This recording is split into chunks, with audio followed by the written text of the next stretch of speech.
CEO के electric Monis Alvi अवाम की तरह अवामी नुमाइंदों को भी किसी खातिर में ना लाए। सिंध असम्बली की खुसूसी कमेटी बराए तवानाई के इजलास में आए हाजिरी लगाकर चलते बने अरकान सूबाई असम्बली सीईओ के इलेक्ट्रिक मोनिस अलवी पर बरहम हो गए। के इलेक्ट्रिक नामंजूर के नारे लगाए। कहा कि इलेक्ट्रिक की बदमाशी नहीं चलेगी। बताया जाए लोड शेडिंग किस कानून के तहत की जा रही है। उठाकर आए, पार्लियामेंटेरियन के सवाल सुने, जवाब कोई न था, मुंह उठाया और चल दिए। ये रवैया था के इलेक्ट्रिक के सीईओ मोनिस अलवी का अरकान सिंध असम्बली के साथ। शहर कायद में बदतरीन लोड शेडिंग पर सिंध असम्बली की खुसूसी कमेटी बराए तवानाई ने मोनिस अलवी से सवालात पूछे। जवाब न मिला तो एहतजाज किया। के इलेक्ट्रिक नामंजूर के नारे लगाए।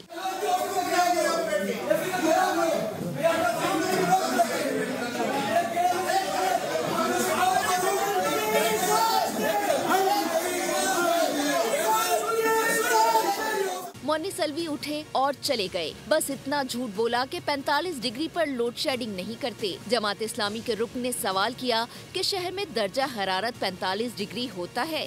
अलवी ने तमस्खुर उड़ाया। कहा जमात इस्लामी वालों को हमसे कुछ ज्यादा ही मोहब्बत है। मोनिस अलवी उठ गए तो अरकान का पारा मजीद हाई हो गया। इफ्तिखार आलम ने कहा बिजली कंपनियों को सिर्फ मुनाफे की फिक्र है, अवाम की नहीं। बिल भरने और ना भरने वालों को एक ही लाठी से हाँका जा रहा है। कुंडे भी बिजली कंपनी लगवाती है। गुलाम कादिर चांडियों ने सवाल किया कि लोड शेडिंग किस कानून के तहत की जा रही है। सज्जाद सुमरो ने वार्निंग दी। बोले के इलेक्ट्रिक की बदमाशी नहीं चलेगी। सारी सूरत हाल आश्कार होने पर अवाम का मुंह हैरत से खुला का खुला रह गया। सीईओ के इलेक्ट्रिक जब अरकान असम्बली को खातिर में नहीं ला रहे तो हमारी फरियाद कहां सुनेंगे। सब्सक्राइब करें और बेल दबाएं ताकि कोई खबर रह न जाए।